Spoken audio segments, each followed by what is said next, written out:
Right, hello there guys and welcome back to the channel. So this video is probably going to be a bit lengthy, but I know a lot of you have also been waiting for this one. So this is going to be a full map 8 run using rank 4 Aegon. And we're also going to have the pleasure of watching both mini bosses and one of the final bosses. So this first clip is very long and quite honestly it's very boring because what Ken likes doing here is just ramp up his Aegon on this Carnage fight. And you can basically kind of do it indefinitely. Or in his case, well, he's doing it till the time kind of nearly runs out. Because this is the the heavy attack node where you need to, where basically you have 20 count and then you do less damage with each hit you do until you drop a heavy attack. Is it flux dispersal or something of the sort? So he is not throwing a heavy attack here on purpose in order to do 0 damage to that Carnage. And with that, he has an opportunity to ramp up as much as he can. Now, obviously, this bit is kind of optional, at the very least, how much you decide to ramp up, but I'm not going to showcase all of it. Here we can see him on 198, 276 hits, and here he is at 316 hits, and he has finally started doing damage. As you can see, he drops the heavy attack, and now this node also has pull, which means that any non-contact attacks do more damage, but any physical contact attacks do less of it. But at this point, obviously, Aegon is at like 300 and something combo, and he's going to be able to close this fight out fairly rapidly. And this, as I have been told, is basically kind of his standard practice. He does leave notes about where you can and can't use Aegon. I'm actually going to use that as a pinned comment to this video about the notes that he gave. But here we can see that the fight is pretty much over, and that was most of the first clip here. Now we're going to actually get to his first path that I have not actually done that path, I think, ever, which is Bob and Weave path. And he's going up against War Machine here. Again, because he starts at 278 combo immediately, you can see that with the first heavy attack, that War Machine was down to like 70-some% another combo, and the rest of these fights, now that he has ramped up, are obviously going to be incredibly short now. He does make a mistake here initially, but it's fine because he is running the Heimdall synergy with Thor Ragnarok, so that means he has cheat death, and he can also heal every single fight. Small mess up at the beginning, not the biggest deal. He's going to be going up to deal with that Punisher now. And let's see how long does that fight take. Because at this point already, when he has, you know, fair amount of combo meter carried over, he should not have too much trouble finishing off the rest of the fights fairly quickly. Starts up with charging the heavy attack, again, deals significant amount of damage. And that Punisher is basically toast again with, what, 9 hits. Now he is going to get his cheat death mechanic because Aegon is not yet at 50% health. And he is going to use the Thor synergy there to quickly finish it off. Easy peasy, lemon squeezy. Now he still has quite a bit of fights left in this clip, but we do have all of the fights, every single fight that he took in this run, including the mini bosses and everything else.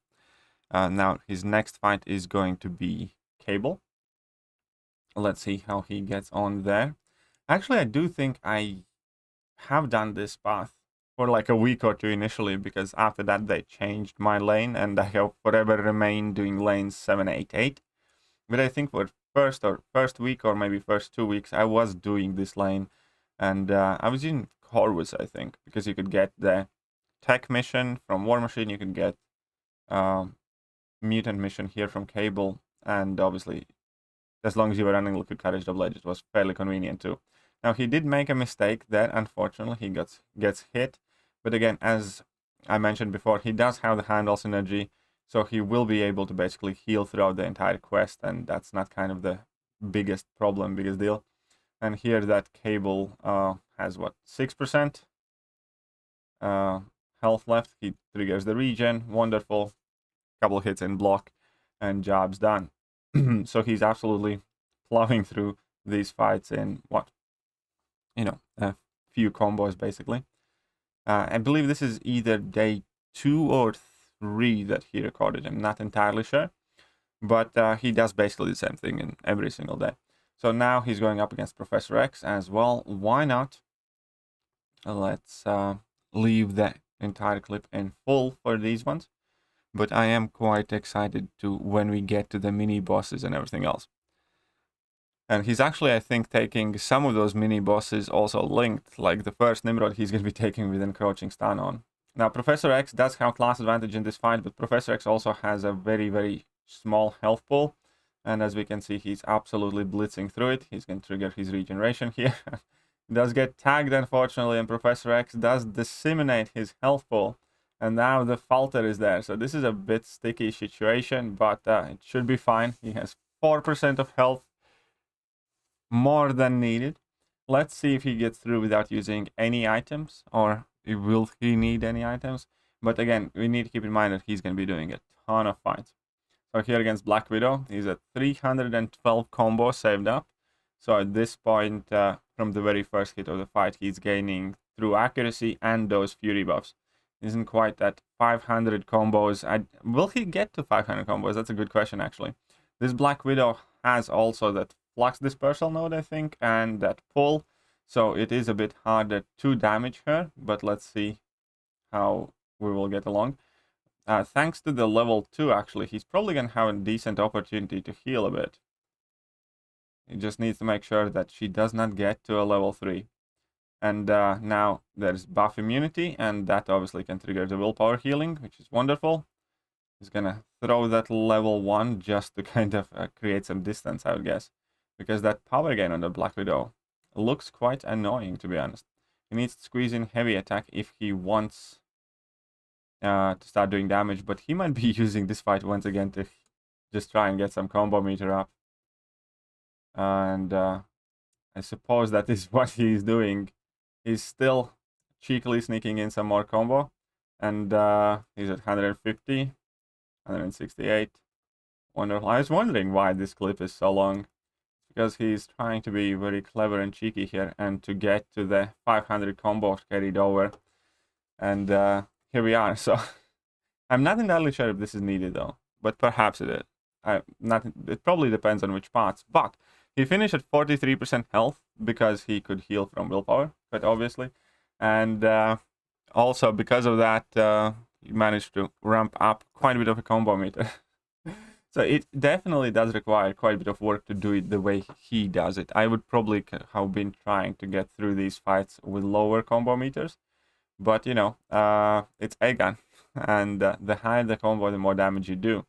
So here he has 476 of combo meter that he can carry over. And he's going to be going up against this Falcon, which also removes one of the direct links to Nimrod mini-boss.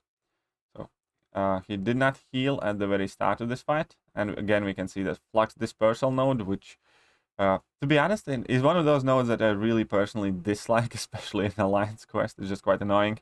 And the main flux dispersal fight that I have to do, going from the right side, is on Hitmonkey. And it's very annoying when you have to be knocking down Hitmonkey, and then obviously he gets his evades and everything else. And it's just kind of frustrating. Right, so Falcon actually triggered his lock on there on Aegon. It's kind of going to be interesting. So he has zero defensive ability rate, but that should not come too much into play, I think. All right, so here we are. He's gonna try and trigger the big damage mode to finish. That's how he finishes it off. And now he's going to be taking Nimrod. Let's see how he does against that Nimrod mini-boss. Oh no, not yet. Not yet. There's going to be a quick Yellow Jacket fight first. Don't know what node this Yellow Jacket has, but at the very least... Oh yeah, it's still the pull and flux dispersal. But at least this Yellow Jacket... well, he's going to have 500 combo from the beginning of the fight. Now, I don't expect the Yellow Jacket to survive long enough to make it to his core meltdown mode, because in which case I wonder, does Aegon bypass it? I think Aegon should be able to bypass it. But yeah, that yellow jacket's done in like 13 hits. Never mind, 13 hits done. So now we're going to the Nimrod miniboss. Now we are going to that Nimrod miniboss. That hit monkey is the one that's annoying me every day in Alliance Quest. Either way. Let's see. So, encroaching stun's active here as well, to keep in mind, just to make this miniboss fight a bit harder. And let's see. There's a bit of a loading time. That's nothing new. Right, so he starts off with, obviously, the heavy attack gets hit and then manages to fully utilize that. And within first heavy attack and the full combo, Nimrod was down to 72% already. So at this point, he triggers the regeneration, just to have some extra room for chip damage and stuff like that.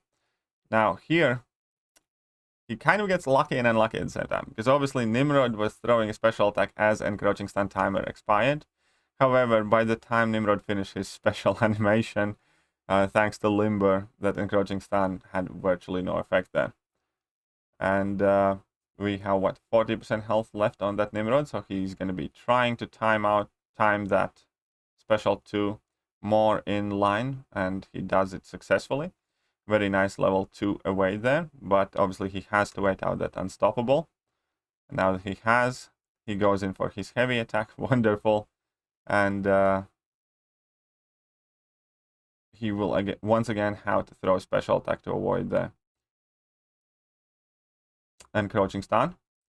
Unfortunately, he eats this level 1 and is saved by Heimdall's synergy and is back down to 2% health. So, section 1 done, no items used, but 2% health. So now we have section 2 all in one clip, basically. This starts off with this Rhino, Special Burst Lockdown, Combat Deja Vu, and whatever else we have. We only have 800 HP there. But again, this is going to be where that Heimdall synergy starts shining, in my opinion, kind of like fully and properly. So he does obviously do plenty of damage to that Rhino with the initial combo there, but he's back up to 18%. And 18% is already much more manageable, and level 1 finishes that off. So here we are. Now he's going to be moving up to Nick Fury. Nick Fury is quite a tricky fight. Nick Fury is definitely quite a tricky fight. I also like that setup where he's basically just doing everything with the one champion and just has the support cheat death mechanic, some permanent healing, and he just plows on. Still no items used. Has been down to, you know, very few percent health several times. He's finished fight with 2%, he's finished fights with 4%, but he's back up to 28% now. So, you know, fair play there. Here, obviously, against Nick Fury, you can just kind of wait out the degen if you want. But at this point, he's going to go in, punish that heavy attack, drop his level 1. Nick Fury is down to 20-some%, and another combo just to completely nuke down those last 27%. So it was fairly quick, fairly straightforward Nick Fury fight there, you know, without any issues. Very effective. And now he will have to tackle the champion. So let's see how that goes for him. Starting with 8,000 health, 8,700. And it's also interesting to watch these map 8 videos because, you know, I kind of end up just doing the same thing every day because, because those are my paths and my paths don't change. So a lot of these fights I hadn't actually ever kind of like fully seen. But here we can see that, yeah, the champion is basically toast. He's back to 25% and the champion's dead. And all of these fights are, like, these fights are genuinely quicker than I can finish my fights with Hercules, who is rank 4. But I think the reason for that also is because in majority of the cases, I'm doing buffed up lanes. And I need to throw the level 1 before I can actually start damaging the opponents. In his case, he's finishing those fights by the time he gets to level 1. So, I still prefer Hercules for IQ though. That immortality is so clutch. I can play half asleep and just bash through my fights most of the time. And again, that the negative is dead. What can I say? It's like negative is dead there. You guys can rewind. He's not even taking the pre-fight. he could have gotten, you know, some beneficial ability there. I don't know what ability is on that Thor Ragnarok. I know the other one because, again, I do the map from the other side. But he's not even taking the boss fight, crossfight? No, something like mini boss crossfight or whatever they're called. So here he goes in, drops his heavy against that Nimrod. Nimrod's at 95%, but not for long, so 81% there on Nim. That Nimrod, I kind of feel bad for beating that Nimrod so often, virtually every day. I like Nimrod as a champion, but, you know, he's a mini-boss, and he's a bit of a pain sometimes. So, there's that. Cool thing about Aegon is because you do shrug off that power lock or power drain or everything else that you get on yourself normally, like cowardice and all that other debuff stuff when you throw your special attacks. I actually didn't think about that, but it is definitely very, very handy that you do not have to deal with those. If you want, you can obviously still just kind of slow play and benefit from willpower there if you choose to do so. But at the same time, you can just not deal with any of that power drain stuff or whatever else Nimrod does. Again, very nice level 2 evades. Unfortunately, that was, again, in the Titan mode, which means Nimrod went unstoppable. And look at all of that power that he just gained there. Let's see, how far does the level 1 keep leaves him? And also, worth noting out that he's not running Liquid Carnage Double Edge for these showcases. Which, again, if he were, then obviously Aegon would be hitting significantly harder. But because of that, he doesn't have to deal with recoil. So there we have second Nimrod mini was down. And it was like, what? How long did it last? A minute and a bit. And he is off to Section 3. So we have Section 3 with Super Masochism and Safeguard. Which, again, Aegon should be able to bypass quite handily. Because he's past 500 combo now. So that should also be quite suitable for Aegon. As I mentioned, he has left several notes for which, you know, fights Aegon's good, for which fights is not, what is his strategy, what he advises, and stuff like that. So I'll leave that as a pinned comment. So here he triggers the regeneration against the Immortal Hulk. Wonderful. He goes for the heavy attack. Unfortunately, Hulk does not bash at him. Here he does, and everything's fine. And that Hulk is at dead levels, because you do not need to worry about immortality if you reduce his defensive ability accuracy by 100%. Now he's going to be going up against War Machine, which is, I assume, as he said, the Super Masochism and Safeguard path. Yeah, Super Masochism and Safeguard. And again, he doesn't necessarily care for Super Masochism too much, because Aegon doesn't really inflict any debuffs, and if he did, he could shrug them off from himself either way.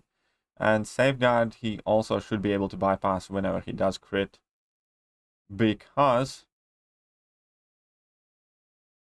he's past 500 combo. And now we can see that. And that War Machine is super dead. I think he wants that War Machine to throw that level 1 in his block, just so he can willpower heal a bit. I think he's doing it on purpose here. Just trying to get in a bit more willpower heal. And why not? Why not? Whatever works.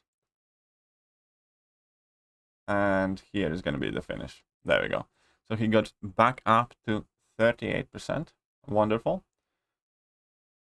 And moving up, we have Professor X. And Professor X is generally one of those champions that just never particularly enjoy fighting. It's not that he's a hard defender, it's just that he's an annoying defender with that falter and, you know, tricky parries, because you can't parry most of his hits, and just annoying dude to go up against. But let's see how his fight goes here. He's probably gonna try and get hit in the face on purpose in a second. Or not. We'll see. We'll see how he gets along. Alright, so he triggers the regen here. He's faltering, which is fine. And that's very good timing there, by the way, because he waited out the falter and still managed to get a perfect timing to get an opening on Professor X. And obviously the 1% rule, opponents always must survive on 1%, unlike when we get to play. We're always just, 1% short, but opponents always seem to survive on 1%. It's probably more of a psychological thing, to be honest, in most cases, but it's always so frustrating when you see opponents just, survive a special attack at 1%, and especially if you have like Liquid Courage double edge, and then you have to end up eating like entire recoil damage because of it. So against Spidey, he was trying to trigger that Heimdall's regen, but it wasn't as easy. So he's going to try and do it here. Here we go, back up to 42%. Nice medium crit for 13k, and the fight is over. So how many more fights he has in section? Now, this is the end of this clip. We have the final clip then, which is also going to include that Spider-Man 99 boss fight, which actually I never do. I always end up fighting Penny. I have literally... Well, I haven't fought that Spider-Man a single time that I can remember. Which is fine, not my problem, I suppose. But, yeah, I never get to do that boss fight. Now he's up against Squirrel Girl. Squirrel Girl throws her level 1. Which is, again, beautiful, because that puts a debuff on you for a couple of seconds, which lets you get a tiny bit of a willpower heal in. Always like going up against those opponents that kind of let you benefit from willpower just a wee bit. And here, yeah, she's going to be pretty much dead. He probably can... actually, no. Against... when you strike the block, you do seem to be bound by Safeguard. At least most of the time. But still, gets an opening, finishes off the fight super quick. And now is the boss fight. And I have no idea how to do this fight. Not really, anyways. And interestingly enough, he has exactly 666 combo carried over. Coincidence? I think not. I think that's a message there. 666 combo meter. Fine. So he's going up against Spider-Man 99 on a Mercy node, and he just hits Spidey's block, and well, I suppose that's one way to deal with it. Suppose that is one way to deal with it. I'm not entirely sure how everybody normally does this fight, but if it works, why not? As good as way as any. If it works, it works. So again, he's just waiting for Spidey to put up the block, and it certainly feels like cheating. I don't think he's doing what Kabam meant for players to do. I have heard, or I have seen like bits of clips from this fight, and I don't think Kabam wants anyone to do this. But it's definitely a very effective way how to do this fight, as far as I'm concerned. Right? Okay, so there, he hit him a couple of times, probably by accident.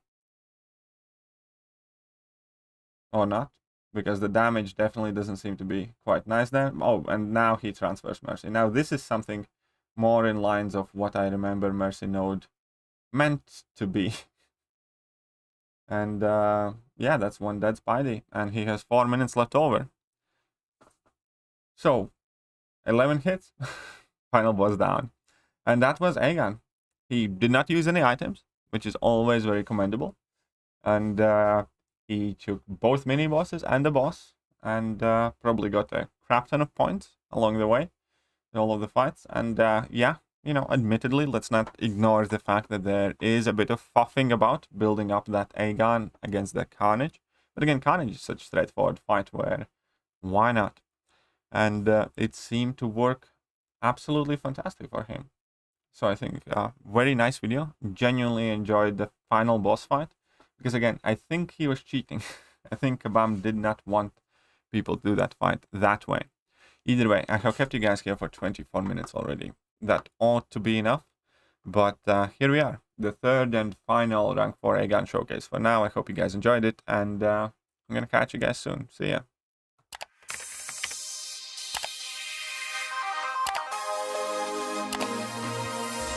Hello there guys, and welcome back to the channel. So we have all the information about the